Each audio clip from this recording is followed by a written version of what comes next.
तो आप सभी को सबसे पहले आप सभी को गुरु पूर्णिमा की हार्दिक शुभकामनाएं, और जितने भी श्रोतागण भी हैं उनको भी गुरु पूर्णिमा की हार्दिक शुभकामनाएं।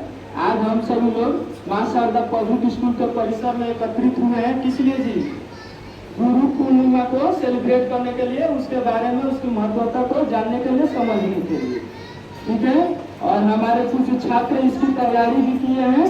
ये लोग भी अपनी बातों को रखेंगे कि गुरु पूर्णिमा क्यों मनाया जाता है, किस लिए मनाया जाता है। ठीक है, इसको मनाने से हमको क्या फायदा है, उसके बारे में हम सब लोग जानेंगे।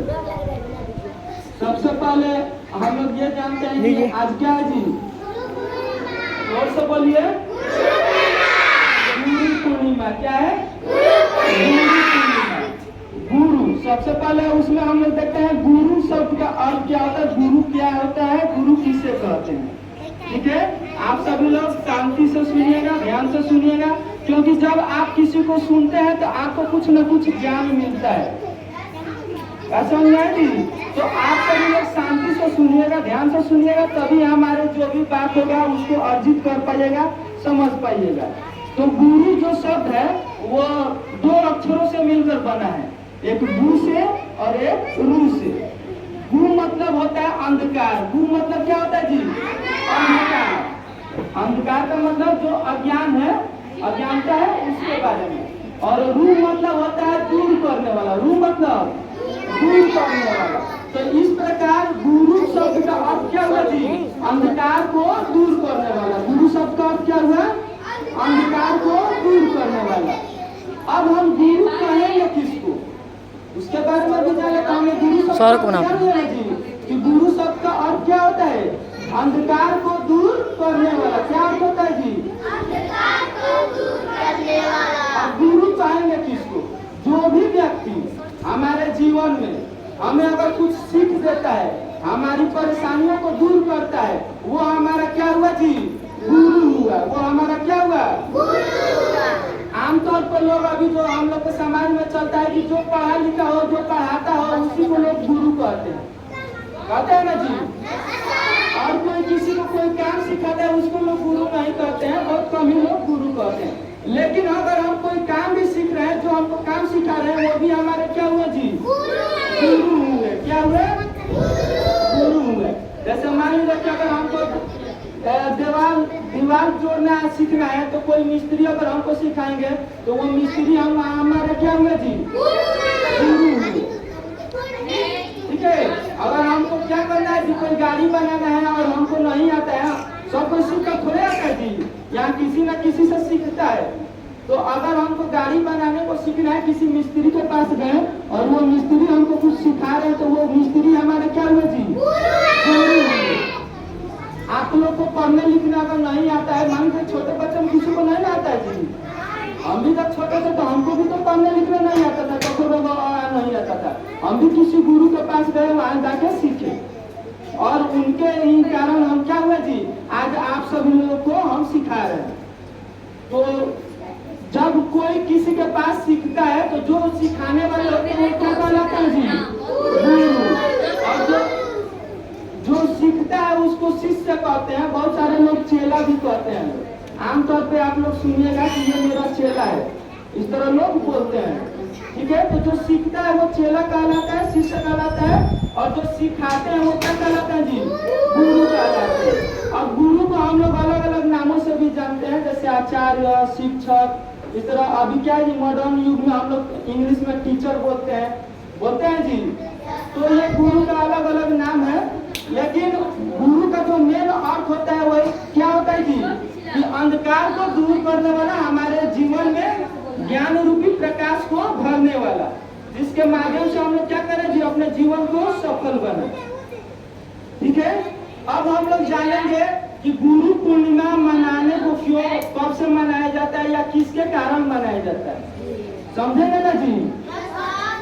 तो गुरु पूर्णिमा जिनके जीवन के एक बर्थडे के रूप में हम लोग मनाते हैं। अभी हम लोग ज्यादातर क्या करते हैं जी? बर्थडे मनाते हैं जी। बहुत सारे बच्चे अपने बर्थडे के लिए रोने भी लगते हैं कि नहीं मम्मी मेरा बर्थडे मनाइए, मेरा क्या कीजिए जन्मदिवस मनाइए, इस तरह जन्मदिनों मनाने को। तो एक व्यक्ति थे, उनका नाम था कृष्ण द्वैपायन। क्या नाम था जी? कृष्ण द्वैपायन वेद व्यास। थोड़ा बड़ा नाम है, आप सभी लोग मेरे साथ बोलिएगा, कृष्ण द्वैपायन वेद व्यास। तो इनके पिताजी का नाम था महर्षि पराशर। इनके पिताजी का क्या नाम था जी? पराशर नाम था। और ये एक महान ऋषि थे, इसलिए उनका नाम जाके क्या लगता है जी? महर्षि। और इनकी माता जी का नाम मत्स्यगंधा था। तो उन्हीं के ये पुत्र थे कौन जी? महर्षि कृष्ण द्वैपायन वेद व्यास। इनके नाम के पीछे भी लॉजिक है, कुछ उनका कुछ अर्थ है कि क्या क्यों इनका नाम ऐसा पड़ा। ठीक है, जैसे कृष्ण पड़ा इनके रंग के कारण। कृष्ण मतलब होता है सांवला, काला। कृष्ण भगवान का नाम सुना है जी? वो भी सांवले थे, काले थे, इसलिए उनका भी नाम क्या पड़ा जी? कृष्ण पड़ा था। तो इनके रंग के कारण उनका नाम क्या पड़ा जी? कृष्ण। और ये यमुना नदी के द्वैपायन द्वीप पर पड़े, यमुना नदी के द्वीप पे इनका जन्म हुआ था, इसीलिए इनका क्या नाम पड़ा जी? द्वैपायन। क्या नाम पड़ा? द्वैपायन। और इन्होंने वेद का क्या किया जी? वेद को विभाजित करके 4 महत्वपूर्ण भागों में बांटा था। कौन कौन जी? ऋग्वेद, सामवेद, यजुर्वेद, अथर्ववेद। क्योंकि वेद एक सम्मिलित रूप में जब था तो वो एक क्या था जी? बहुत मोटा किताब हो जाता था, उसको पढ़ पाना समझ पाना बहुत मुश्किल हो जाता था। इसलिए उसको 4 अलग अलग खंडों में विभाजित किए ताकि आम मनुष्य भी क्या करे जी? सरलता से इसको पढ़ सके, समझ सके। ठीक है, 4 कौन कौन है जी? वेद, ऋग्वेद, सामवेद, यजुर्वेद, अथर्ववेद। सबसे प्राचीन वेद ऋग्वेद। ठीक है, तो उन्होंने वेद का खंडन किया, वेद को अलग अलग भागों में बांटा। और महाभारत के रचयिता भी यही है। महाभारत के जो लेखक है, ऑथर है, ये महर्षि कृष्ण द्वैपायन वेद व्यास ही है। ठीक है, और इनके जो लिखने का काम किए थे वो हम लोग को जानकर बेहद ही आश्चर्यचकित होगा कि श्री गणेश भगवान जी महाभारत को लिखने का काम किए थे। लिखे कौन थे जी? श्री गणेश जी। गणेश भगवान को देखे हैं जी? यहाँ की जो कुर्सी में लगा रहता है उनमें, वही लिखे थे।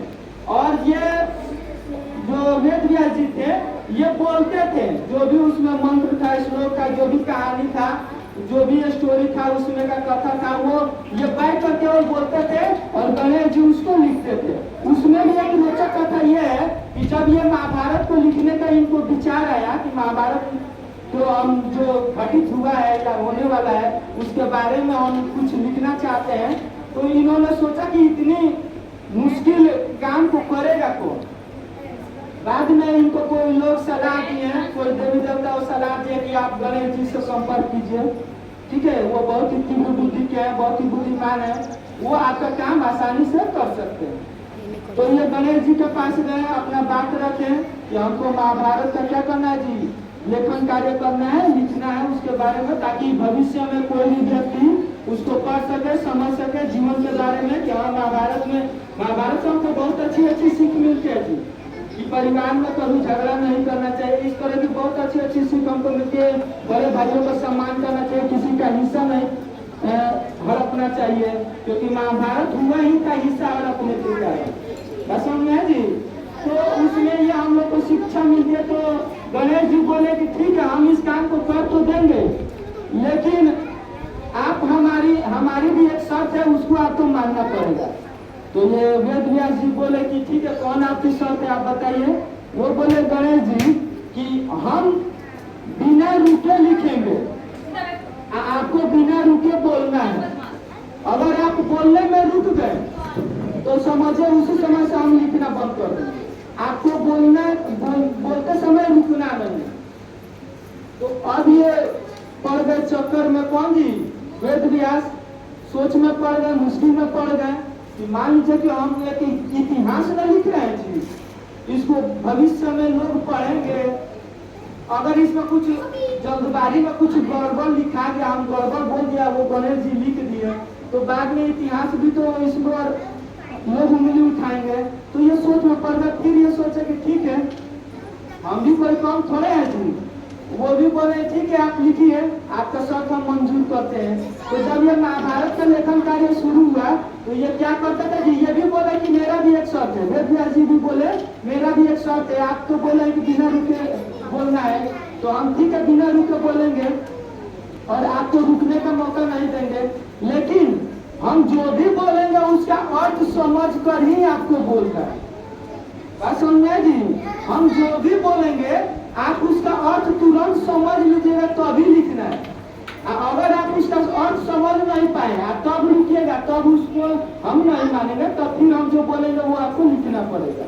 तो गणेश जी भी सोचे कि हम भी क्या है जी, बुद्धिमान है, तीव्र बुद्धि क्या, हम भी क्या करेंगे जी, फट फट उसका अर्थ समझते जाएंगे, लिखते जाएंगे।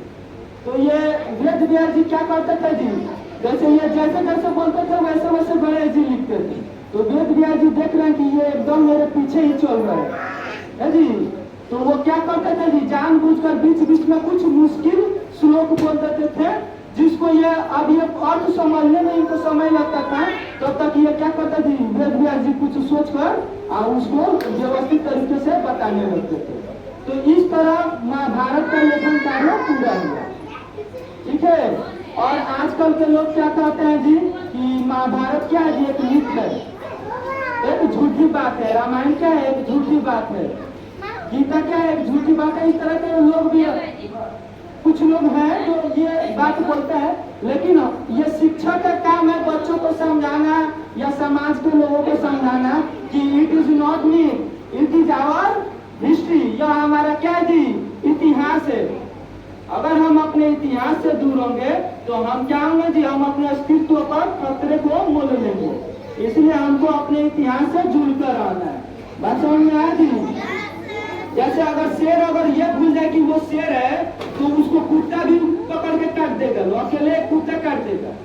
अगर शेर भूल जाए कि हमारे एक पंजे से ही कुत्ते का काम तमाम हो जाएगा तो उसको क्या करेगा जी, वही कुत्ता उसको काट के मुंगा देगा, नहीं मार डालेगा जी। इसलिए शेर को पता होना चाहिए कि वो एक शेर है। बात समझ में आया जी? तो हमें अपनी सभ्यता और अपनी संस्कृति के बारे में पता होना चाहिए कि हम लोग किस इतिहास से आए हैं, हमारे दादा परदादा या हमारे जो भी पूर्वज थे वो लोग किस ज्ञान के सागर में नहाए हैं और किस ज्ञान को वो लोग इकट्ठा किए थे। बात समझ में आया जी? तो इस तरह हम लोग क्या करना चाहिए जी, अपने इतिहास को समझना चाहिए और उसके बारे में जानना चाहिए। और ये सारी बातें देखिए, मान लीजिए कि हम लोग के गार्जियन उतने पढ़े लिखे हैं नहीं, और मान लीजिए अगर पढ़े लिखे भी हैं तो उनको कमाना रहता है। ठीक है, हम लोग तो परिवार को चलाने के लिए, हम लोग को बढ़िया कपड़ा खरीदने के लिए, बढ़िया खाना पीने के लिए कौन व्यवस्था करते हैं जी, हमारे माता पिता करते हैं लोग। तो वो लोग उस कार्य में बिजी रहते हैं और वो लोग क्या करते हैं कि अपने बच्चों को अच्छी शिक्षा के लिए किसी विद्यालय से जोड़ देते हैं कि हाँ इस विद्यालय में पढ़ेगा। तो उस विद्यालय के शिक्षकों का उत्तरदायित्व तो है ना जी कि हम लोग उस बच्चों को समझाए, उसके इतिहास के बारे में पाए, उसकी क्या जी उसके पूर्वज के बारे में पाए, उसको समझाए कि हाँ आपके पूर्वज लोग ये गलती किए थे, चाहे ये अच्छा चीज किए थे। जो गलती किए थे उसको नहीं करना है, जो अच्छा चीज किए थे उसको आप लोग को करना है। ये सब शिक्षकों का ही काम है जी। और हमें बेहद खुशी होती है कि मां शारदा पब्लिक स्कूल इस काम में हम लोग क्या करते हैं जी, मन लगा कर इस काम को आगे बढ़ाते हैं। ठीक है। और जमैका के एक महान दार्शनिक थे मार्क्स गर्मी, उनका क्या नाम था जी, मार्क्स गर्मी। उन्होंने कहा था कि people without knowledge of their past history origin and culture are like tree without roots. मतलब जो व्यक्ति अपने इतिहास के बारे में, अपने पूर्वजों के बारे में और अपने मूल बिंदु के बारे में भी कहाँ से वो लोग आए हैं इसके बारे में नहीं जानता हो तो वो क्या होगा जी, एक ऐसे पेड़ के समान होगा जिसका जड़ ही नहीं है। और जिस पेड़ का जड़ नहीं होता वो पेड़ सूखता है कि हरा रहता है जी, सूख जाता है। तो इसीलिए हम लोग को क्या करना चाहिए जी, अपने हिस्ट्री के बारे में, अपने पास्ट के बारे में, अपने ओरिजिन के बारे में समझना चाहिए। और ये इसको महत्वपूर्ण योगदान शिक्षकों का होता है।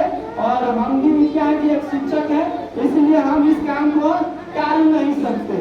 बात समझ में आए जी? और जो दूसरे विद्यालय में बताया जाता है नहीं बताया जाता उससे हमको कोई मतलब नहीं है। अभिभावक है जिस विद्यालय में पढ़ा रहे हैं, अभिभावकों को चाहिए कि हाँ हमारे बच्चों को अच्छी अच्छी बातें बताए, हमारे इतिहास के बारे में बताए, ठीक है। तो वो विद्यालय बताएगा, कोई भी विद्यालय हो, अगर आप लोग डिमांड कीजिएगा तो वो विद्यालय बताएगा। बात समझ में आया जी।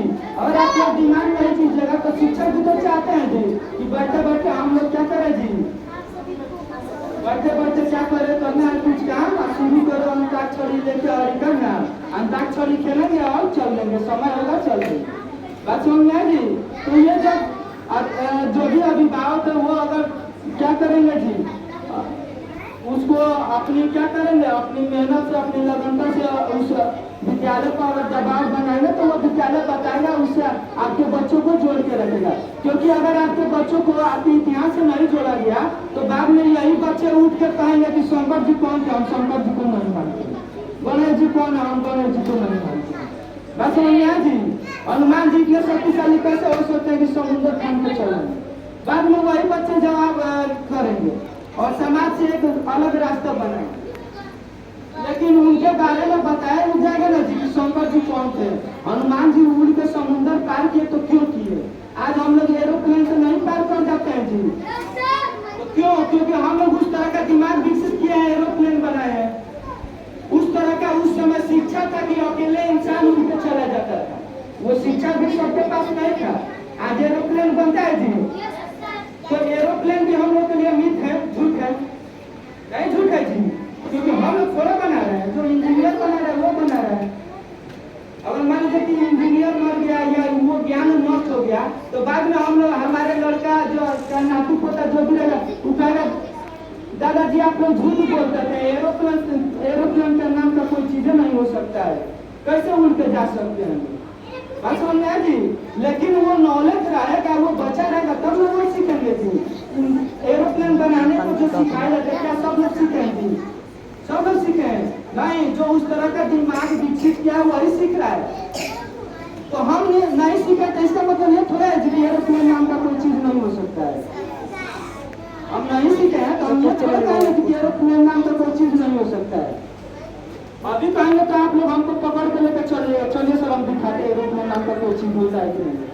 लेकिन 100 साल बाद अगर एरोप्लेन का नॉलेज नष्ट हो जाए तो तब कोई कहेगा तो क्या होगा जी, कोई भी कहेगा कि हाँ सर ये सब सही कह रहे हैं, एरोप्लेन नाम का कोई चीज नहीं हो सकता।